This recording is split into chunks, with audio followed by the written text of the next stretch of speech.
welcome to week 6 of your headstand challenge. In today's session we're going to be doing quite a few things.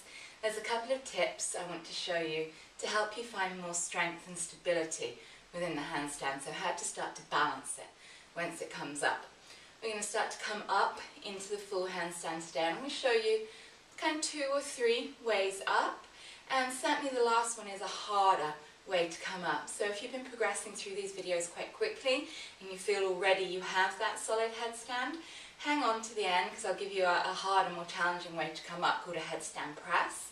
But for the rest of you, go slow, use these tips and just be very, very patient. If the headstand's not coming up today, don't fight it. Just keep redoing the video and one day it will happen. Please do remember not to do this video cold. It's really, really important that you warm up. Ideally do the warm-up video that I sent you in week 1 of this challenge. If you haven't got time for that, at least 5 rounds of vigorous Sun Salutations. It's really important that you get properly warmed up. So let's get started. Coming up to stand, what I want you to be looking at now is how we use the core strength in the pose to give it some stability. So it's very much how we use the abdominal muscles at the front of the body, but also some of the muscles down the side of the body. So down here you've got your lats and your serratus muscles. Now they can really provide stability in your handstand if you learn how to engage them, as well as the core muscles. So for a moment, bring your hands to your ribs, and I want you to imagine that your ribs are like a corset. So all the little bones of your ribs you could tie together as if you were drawing a corset together.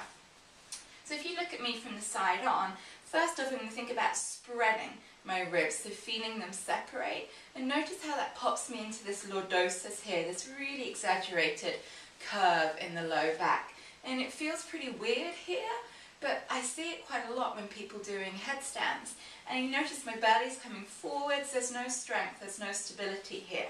So now think about drawing your ribs together like you're tying that corset on. Notice how that's bringing me out of the curve in the low back and starting to connect with the core muscles. Now go ahead and slightly over-exaggerate it, so drawing the ribs in, find this kind of coil in, almost like you're a boxer preparing to take a punch to the belly, so that's like drawing in. And even just standing here, you should start to feel some sensation in the belly as those core muscles start to work. So again, allowing the corset to rip off, finding that lordosis, that curve, remembering this isn't what we want. So going the other way now, imagining you're in your headstand, drawing the ribs in towards each other, the tailbone lengthens down, and that slight over-exaggeration, pull the belly in and up, and just feel that kind of contained, strong core. And at the same time, reach your arms up to the sky. Think about drawing the shoulder blades down into the socket, so you're plugging them down, and slightly wrap round. It's almost like your armpit just got shy. So plug down and wrap round. That sensation is going to turn on your serratus muscles and your lats. Don't worry if you can't feel it today, they'll still be working. So that round in, find that boxer stance, reach the arms up, plug the shoulders down, and slightly wrap round those shy armpits. So that's what we're looking for in your headstand, to be using all of these muscles to give it some stability. Let's try that with a little bit of movement. Coming down onto all fours, just simply into cat-cow, and thinking about doing this corset up. So bringing your hands under your shoulders, knees directly under your hips. Inhale as you lift the head, lift the heart into cow. So that's that corset ripped off, belly's hanging down, no core engagement. Now going the other way, lengthen the tailbone down, draw the ribs in towards each other, and coil in, lift the belly in and up, firming in, feel the core activation. Inhale, lift the head, lift the heart. Exhale, tailbone down, drawing the belly in, drawing the ribs in, that coiling in. Once more here, inhale. And exhale.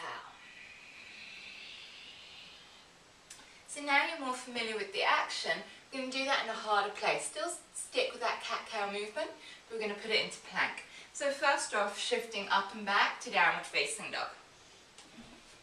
Then from down dog, plug the shoulder blades into the socket. Inhale, curl forwards, plank. And we're going to stay in plank. So as you exhale, just find that solid plank. Now don't dog. Stay here. Simply inhale, look forwards, lift the chest, ripping off that corset. Then coil in, draw the corset in. I'm not moving the legs. All in my upper body. Belly firming in, ribs drawing in. Inhale to lengthen. Exhale, coiling in, rounding, engage the belly. Once more, inhale to lengthen. And exhale to round in. Popping the knees back down. So even 3 rounds of that in plank. Hopefully you can feel something in the belly now. Just feeling how strong that is when you draw the ribs in. That wrapping into that sort of like boxer stance.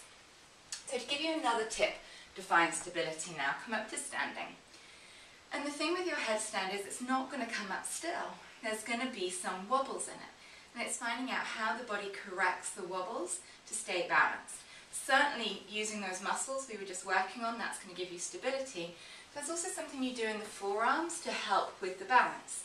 So if you just spring your feet together or hip distance wide, we're going to feel what happens if you start to shift some weight forwards into the ball of the foot, almost like you could topple forwards. Notice how you dig your toes down to draw you back. So how do you catch your balance there? Now shift the weight back into your heels like you want to fall backwards, and again dig the heels down to draw you back forwards. So let's do that a couple more times. To start to rock forwards, almost fall forwards, dig the toes down, saving yourself.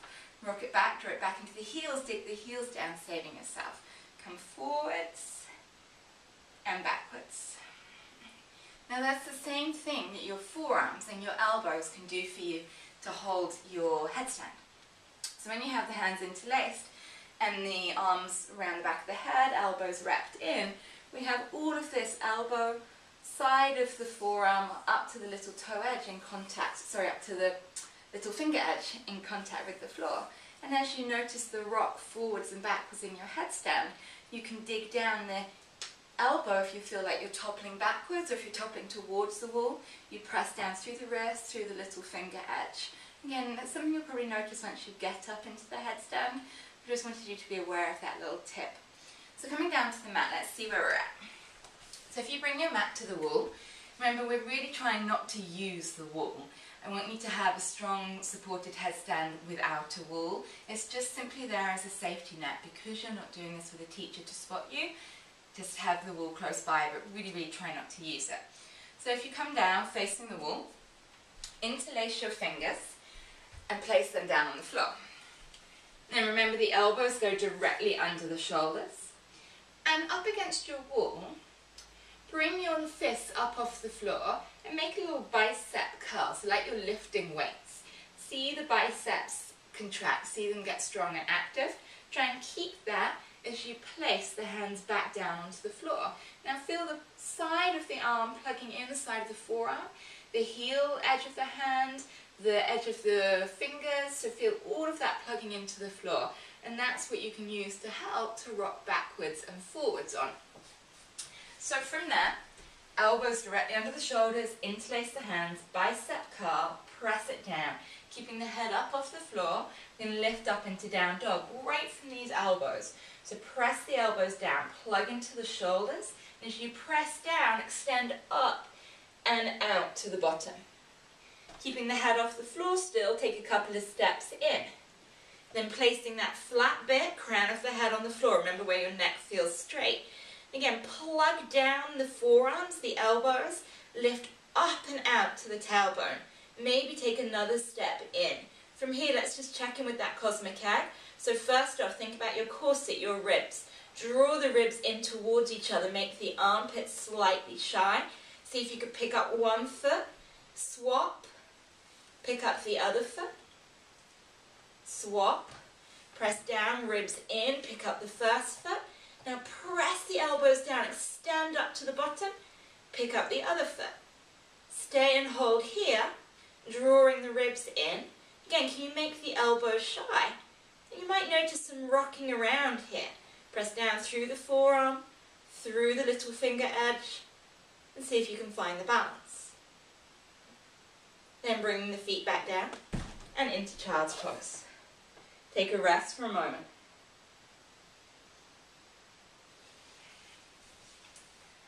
So don't worry if you're struggling with that cosmic head. There are many different ways of coming up into something. I'm going to try another way now, which is one leg then the other. I prefer the cosmic egg because there's more stability and it's less of a problem with hamstring flexibility. This next one definitely requires some hamstring flexibility and some discipline not to hop. So I'm going to take one leg straight up to the sky here. I'm going to make it really, really strong and straight. Reach up, and that's going to give us the strength to start to pick the other leg up as well. So again, same points. Bring the elbows directly under the shoulders. Interlace the hands. Make that little bicep curl. Keep the biceps active. Plug all of that side of the forearm down, the hands down. Press down through the elbows, plug into the shoulders. As you press down, stretch up and out to the bottom. Walking it in, place the crown of the head down. Check in on all of that alignment, so press down through the elbows, lengthen up to the bottom.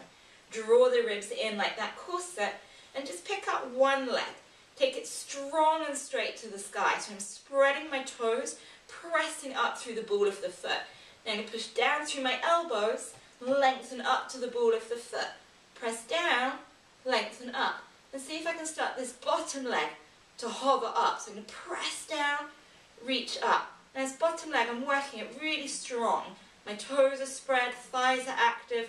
Bringing my legs together, draw that corset on, make my armpits shy, press down through the elbows, reach up to the toes.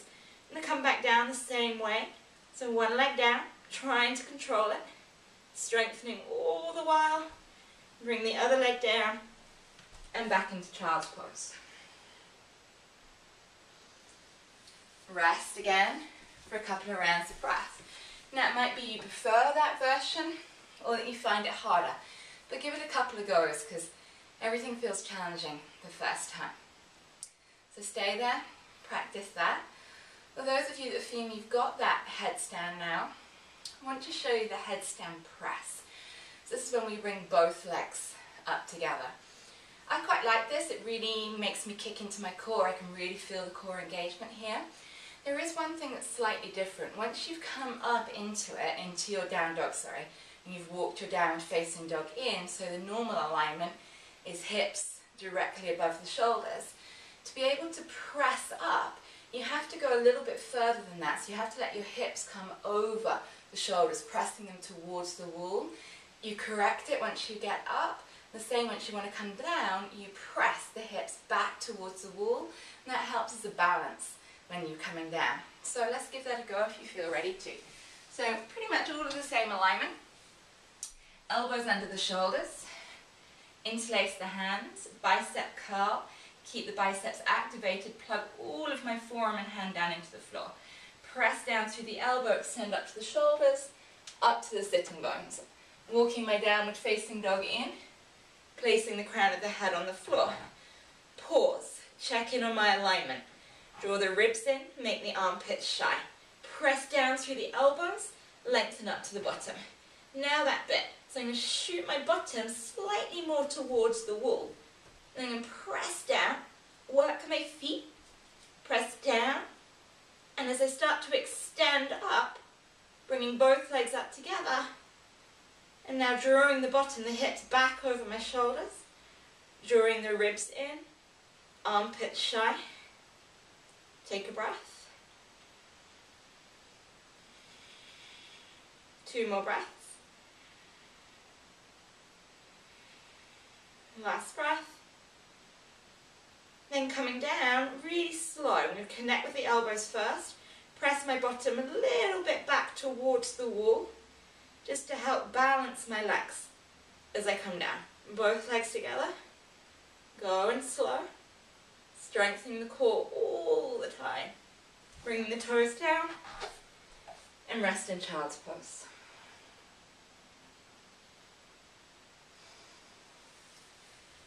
So hoping that's giving you lots of different things to play with today. Practice, honour where the body is today, and please don't worry if this journey takes you significantly longer than the 7 weeks. As I said to some of you, it's like my handstand at the moment. I've been working on that for a good old year, strong against the wall, but kicking up against the wall is taking time. But day by day, I see progress, and that keeps me practicing. So thank you for today. Namaste.